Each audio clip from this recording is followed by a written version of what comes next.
Ya, oke. Baik. Assalamualaikum warahmatullahi wabarakatuh. Alhamdulillahirrabbilalamin. Kita dapat bertemu kembali meskipun secara virtual dan masih dalam bentuk video seperti biasanya ya, anak-anak. Baik, langsung saja kita mulai. Kita masuk ke materi kedua. Maksud Bapak materi kedua untuk bab 2 ya, yaitu tentang pengenalan teorema Pitagoras. Apa itu teorema Pitagoras? Apa kaitannya dengan segitiga? Nanti akan, kita bahas di kedepannya. Tapi sebelum itu bagi yang belum berdoa, marilah kita bersama-sama dulu berdoa menurut agama dan kepercayaannya masing-masing. Berdoa disilahkan. Baik, apabila sudah berdoa, silahkan, siapkan dulu alat tulisnya, nanti silahkan ditulis apa yang Bapak terangkan supaya langsung masuk ke dalam catatan kalian. Silakan di-pause dulu kalau misalnya kalian belum, mengambil alat tulis kalian. Baik, hari ini, pada pertemuan kali ini kita akan belajar tentang pengenalan pengenalan dulu ya, tentang teorema Pitagoras atau bab kedua. Oke, kita langsung masuk ke slide-nya. Iya, oke, ini ada gambar Bapak di situ.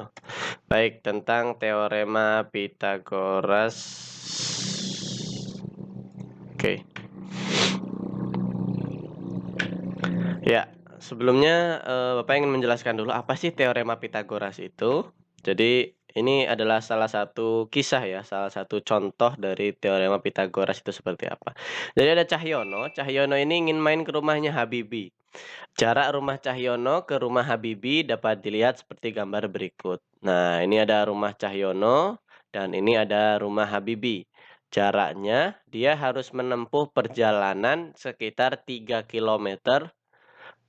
Kemudian setelah dari 3 kilometer ada perampatan baru nanti, belok kanan ya dari pertigaan tersebut kemudian, sampai ke rumah Habibie. Nah, ini adalah jaraknya ya. Jadi jaraknya, Cahyono harus, naik motor atau berjalan kaki atau bersepeda sejauh 3 kilometer, kemudian dari 3 kilometer ini ada ketemu perempatan, kemudian belok kanan, kemudian mencapai 4 kilometer lagi untuk sampai ke rumahnya Habibie.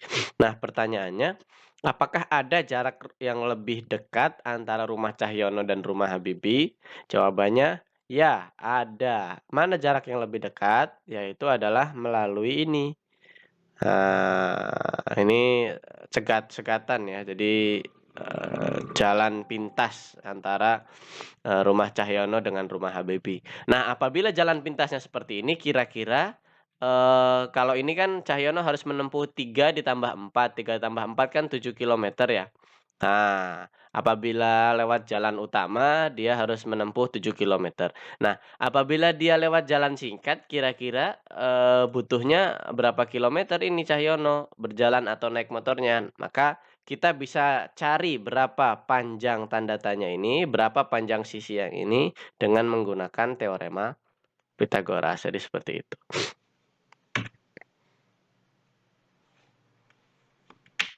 Nah, teorema Pitagoras itu sendiri seperti namanya ditemukan oleh Pitagoras ya, Mang Pitagoras ini sekitar abad pertama ditemukannya teorema Pitagoras ini.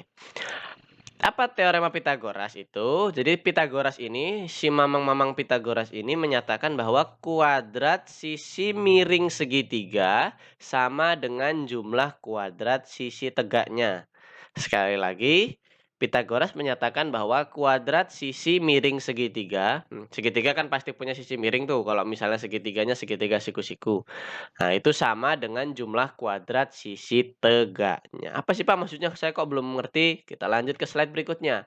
Misalnya nih, nah ini ditulis lagi ya tadi ya, kuadrat sisi miring segitiga. Jadi sisi miring, segitiga itu sama dengan jumlah kuadrat sisi tegaknya. Misalnya kita punya di sini, segitiga. Ini segitiga apa? Segitiga siku-siku. Kenapa nama segitiga siku-siku? Karena di sini ada, tandanya seperti ini ya. Jadi segitiga siku-siku ini seperti ini. Ada yang, siku-sikunya. Jadi satu sudut itu siku-siku, sudut yang lain itu sudut lancip. Nah, ini namakan sudut siku-siku. Nah, perlu kalian ketahui bahwa teorema Pitagoras ini hanya berlaku pada segitiga siku-siku. Kalau untuk segitiga-segitiga yang lain kayak segitiga sembarang, segitiga sama sisi, segitiga sama kaki itu tidak berlaku ya teorema Pitagoras ini. Teorema Pitagoras hanya berlaku pada segitiga siku-siku.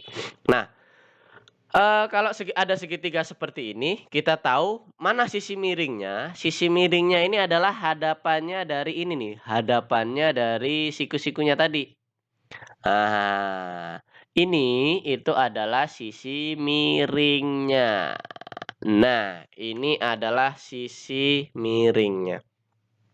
Sedangkan sisi tegaknya yang mana? Sisi tegak adalah sisi selain sisi miring, yaitu adalah yang bagian bawah. Nah, ini Bapak tulis dengan sisi tegak A dan ada juga sisi tegak B. Ini boleh ya, AB-nya boleh tertukar, bebas. Mau A yang di bawah boleh, mau A yang di atas juga boleh. Pokoknya sisi tegaknya itu selain sisi miring ya. Nah, kata Pitagoras tadi kuadrat sisi miring segitiga sama dengan jumlah kuadrat sisi tegaknya. Jadi, kalau misalnya kalian menemukan, segitiga yang seperti ini, rumusnya adalah seperti ini, sisi miring kuadrat, ya ini sisi miringnya ya, ini sisi miringnya ini, berupa angka nanti ya, berupa angka entah dalam sentimeter ataupun kilometer, nanti bisa kita lihat. Nah, sisi miringnya, adalah ini, kemudian sisi tegaknya. Jadi sisi miring kuadrat, ya sisi miring kemudian dikuadratkan sama dengan sisi tegak A kuadrat ditambah sisi tegak B kuadrat, seperti itu. Aduh Pak, kok susah, inget-ingetnya? Oke, kalau misalnya susah inget-ingetnya, kita rubah jadi yang lebih sederhana. Sisi miring ini nanti akan